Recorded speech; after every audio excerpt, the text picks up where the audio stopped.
मान ले कि एक वेरिएबल है z और दो वेरिएबल्स है x और y। z जो है x और y पे डिपेंडेंट है। किस तरह से डिपेंडेंट है? मान ले ये y एक्सिस है और ये x एक्सिस। एक सर्टेन पॉइंट में से इस पॉइंट में, तो मैं सबसे पहले तो लिख लूं ये x एक्सिस है और ये y एक्सिस है। इस पॉइंट में जिसे कि यहां पर डिनोट किया गया, ये जो पॉइंट है यहां पर z का एक सर्टेन वैल्यू है। मान ले z का वैल्यू है z,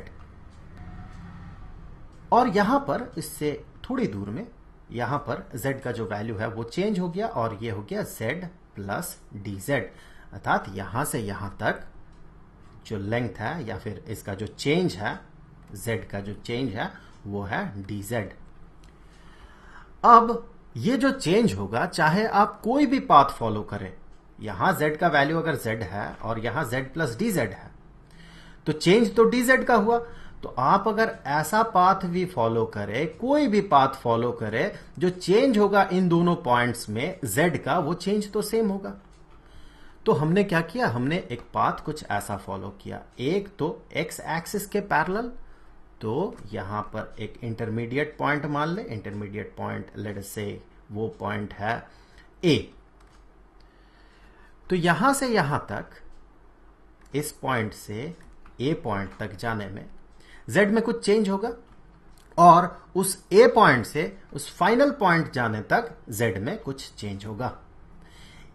इस चेंज को और इस चेंज को अगर आप जोड़े तो वो बराबर होना चाहिए dz के।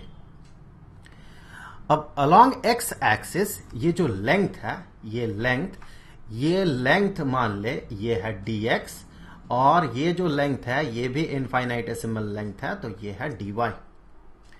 सो इस पॉइंट से, चलिए इस पॉइंट को भी एक नाम दे देते हैं। पॉइंट मान ले ये b है और ये पॉइंट है c। तो b से पॉइंट a तक जाते हुए z का जो रेट ऑफ चेंज है अलोंग x एक्सिस, अर्थात x के रेस्पेक्ट में z का जो रेट ऑफ चेंज है, उसे हम कैसे लिख सकते हैं? उसे हम लिख सकते हैं कुछ ऐसे, वो है partial derivative of z with respect to x। ये क्या है? ये है z का rate of change along x axis. तो इस डायरेक्शन में z किस रेट से चेंज कर रहा है? हम ये भी कह सकते हैं कि change in z in unit change in x। तो अगर यूनिट डिस्टेंस में, x के डायरेक्शन में यूनिट डिस्टेंस में अगर ये चेंज होता है, तो dx डिस्टेंस में टोटल कितना चेंज होगा? सो dx डिस्टेंस में टोटल जो चेंज होगा वो होगा partial derivative of z with respect to x, जो कि इसका रेट ऑफ चेंज है, इनटू जो डिस्टेंस है dx। तो ये हो जाएगा z में change from point b to point a। उसी तरह से अलोंग y एक्सिस, इस पॉइंट में अगर change of z with respect to y की बात करें, तो उसे हम कैसे डिनोट करेंगे? उसे हम डिनोट करेंगे partial derivative of z with respect to y से। ये हो गया rate of change of z with respect to y। और टोटल चेंज की अगर बात करें यहां से a से c तक, तो वो टोटल चेंज कितना होगा? वो जो टोटल चेंज होगा वो टोटल चेंज होगा partial derivative of z with respect to y into dy।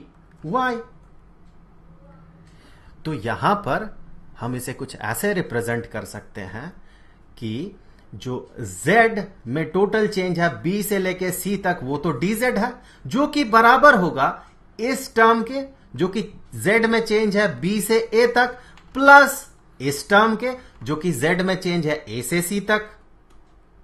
तो हम कह सकते हैं कि dz is equal to partial derivative of z with respect to x into dx। यहां पर देखिए अलोंग दिस लाइन हम y को कांस्टेंट मान रहे हैं, तो यहां पर आप y सबस्क्रिप्ट में डाल सकते हैं। ये इंडिकेट कर रहा है कि y कांस्टेंट है, plus partial derivative of z with respect to y into dy। यहां भी आप सबस्क्रिप्ट में x डाल सकते हैं, क्योंकि along this x is considered to be constant.